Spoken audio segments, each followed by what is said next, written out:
So yun na mga kamaster, ano? So kumusta ko po kayo dyan at sana nasa mabuti kayong kalagayan at mabuti man o masama. Ngayon mga kamaster, ituturo ko po sa inyo kung paano po mag-roll ng tinatawag na pianono o di kay inipit. So yung inipit sa pianono mga kamaster, isa lang po yung timpla nito at kung itatanong nyo kung anong nilalagay ko, ito po yung caramel, ano. So pwede kayong maglagay ng caramel para hindi po dumikit, ay para po dumikit yung pianono natin, pol natin. So pwede naman po kayong gumamit ng yema cake mga kamasta, yung yema na tinitimpla, no. So panoorin nyo mabuti kung paano ko ito i-roll. Oo nga pala mga itatanong nyo rin kung nasaan po ang recipe nito, ay nagawa ko na po ito, bali matagal ko na pong na-upload at doon nga pala sa mga bagong subscribers natin diyan, update ko lang kayo, marami na po akong na-upload tungkol po sa bakery at kung papanoorin nyo ito ay siguradong matututo kayo at marami kayong matututunan. Pagkatapos nga pala itong i-roll mga kamaster, hahatiin ko po ito sa 12 piraso, ano.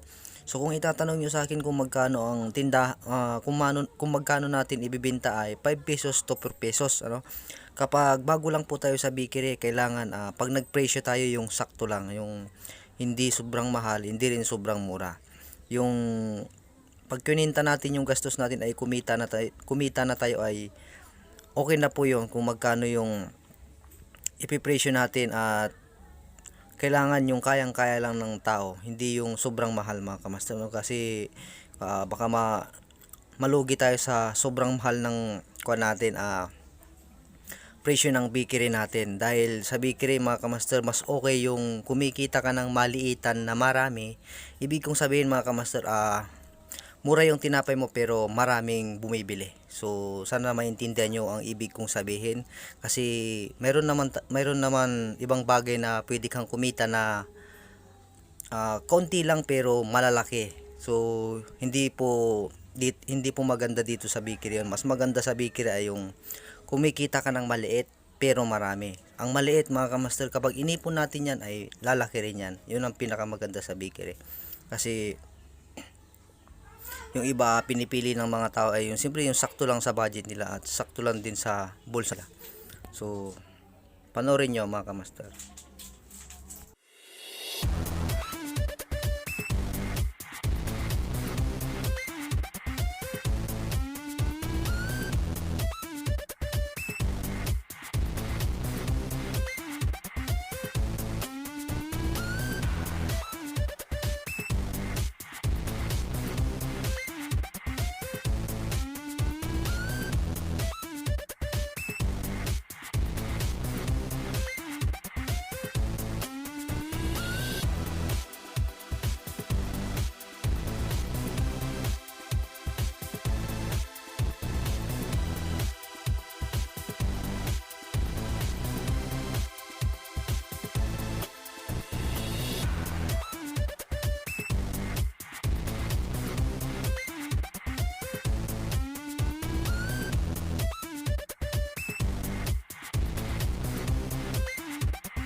So yun na mga kamaster, dito ko na rin puputulin ang video natin at maraming salamat sa sumusuporta at maraming salamat din sa nanonood. God bless po sa inyong lahat.